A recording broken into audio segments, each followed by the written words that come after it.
Hello, this is Cody from Keeping Score Board Game Reviews. Today we're taking a look at Rebel Princess Deluxe Edition. This was sent to us for the purposes of review by Bezier Games. Rebel Princess is a really neat trick-taking game. Now, if you know about trick-taking games, one of the ones I used to play with my family as kids was spades or hearts, where you would have a lead suit and you'd score, and your score was up to like 500, and then that was the end of the game. Well, that's kind of what Rebel Princess does, but it does it with a really cool set of twists. First and foremost, there are 12 suits, or 12 cards in each suit. There are 4 different suits. Most of the suits are pretty benign. You've got fairies, which are the yellow suit. You have pets, which are the green suit. You have queens, which is your red suit. But the real interesting stuff happens with the princes, which are the blue suit. So, what happens is everybody at the beginning of the game will be passed 2 princess tiles, which are these. Now, these princess tiles will have different abilities. For instance, Sherazade has Barter in the Bazaar, which before a trick, take a random card from any player's hand. You may swap it for one of your own cards or return it. Rapunzel would be Royal Hair Climb, which is the player who has the lead must lead a prince, even if princes have not yet snuck into the party.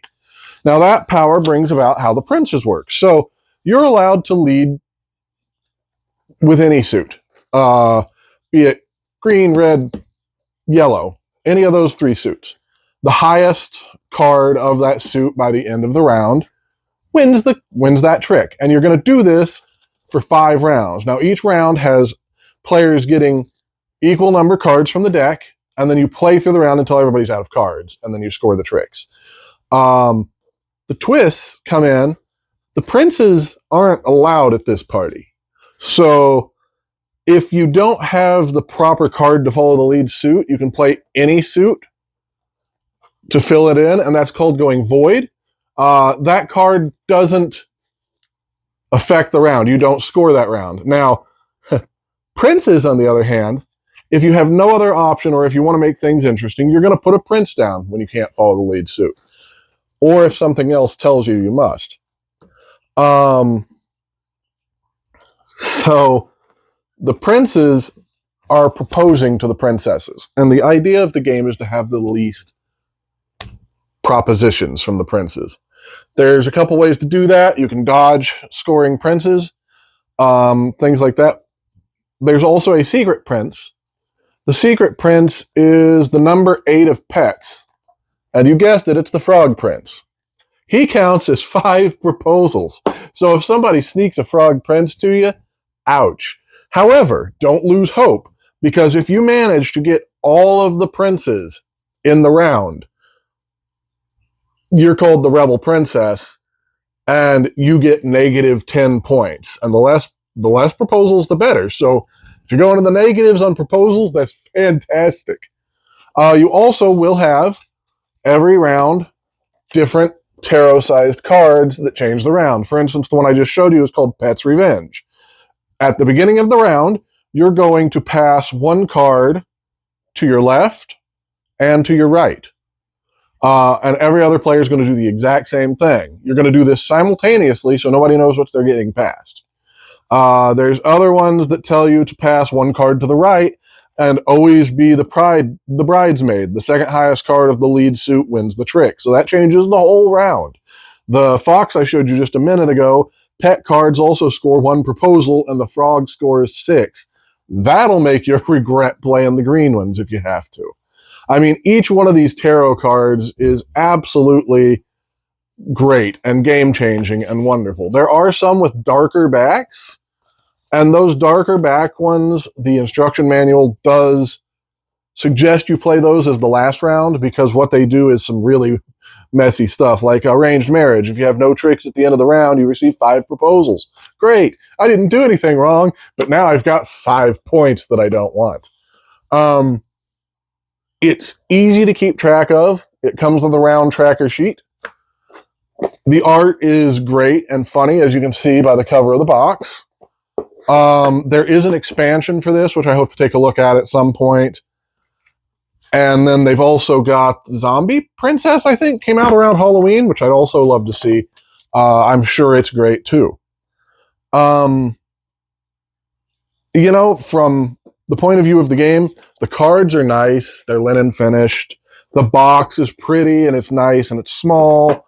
I love how the instruction manual itself has like a linen finish on the pages. I love that about a good, solid instruction manual. It's not going anywhere because it will hold up to time. The tiles are nice and thick cardboard. You know, the art's always cute and funny on them. They've got all sorts of different princesses like Thumbelina and Pocahontas and Snow White. And, well, you saw Scheherazade, which isn't typically included in this kind of crowd. So there's all sorts of cool characters to be in your rounds, and they all have different abilities.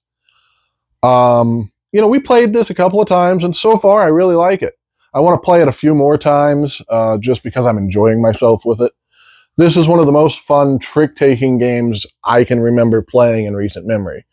So with that being said, Elizabeth, who's still out doing work and things, she wanted to say that she really enjoyed this. You know, we played a solid half dozen plays of it already, and it's good stuff. She's going to give it, I think, a 7.5, she said. And she didn't list a whole bunch of reasons other than that she found the powers a little confusing. And they kept tripping her up. And that's nothing to be ashamed of. They do certainly require you to think about a trick-taking game a whole different way. So I can see how some of these powers are definitely confusing to people. I'm going to give this an 8. No, better yet, an 8.5. I don't see this leaving my collection at any point.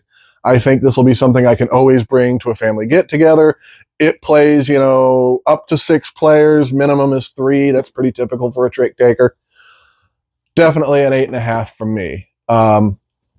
Don't mind Boris. Boris gives it a score of 0 because I'm not paying attention to him. Thank you all very much. Thank you to Bezier for sending this to us for review. I would also like to thank Red Raccoon Games in Bloomington, Illinois for being the absolute best retail store ever. We just received some stuff from them in the mail the other day. Once again, perfect shipping, perfect service. Great job, guys. And I also want to say go check us out on Board Game Revolution on Facebook. They have a wonderful community that they're putting a ton of work into keeping a safe space, a good space, and a place where all board gamers and tabletop gamers can come and hang out. I greatly appreciate it. Thank you, everyone.